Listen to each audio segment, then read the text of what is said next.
বছর পর বিকেল বেলায় বারান্দায় বসে গান শুনছিলাম।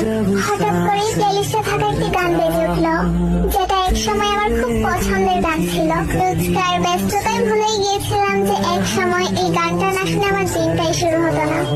একটু মুচকি হাসি দিয়ে গানটা শুনতে লাগলাম। তখনই গানটার মধ্যে একটা কণ্ঠ শুনে চোখ দিয়ে আপনা আপনি পানি গড়িয়ে পড়লো।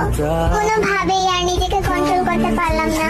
তাকে নিয়ে আগে কতই না স্বপ্ন দেখতাম, কত গল্প বানাতাম, বান্ধবীদের কানের কাছে সারা দিন চেঁচামেচি করতাম। সত্যি কত না পাগলামি করতাম তার জন্য। ভেবেছিলাম হয়তো তাকে ছাড়া বাঁচতেই পারবো না। তার জন্য এত পাগলামো করা মানুষটাই আজ তাকে ছাড়া বেঁচে আছে, সুখে আছে। কিন্তু যত সুখী থাকি না কেন, তাকে আমি কখনোই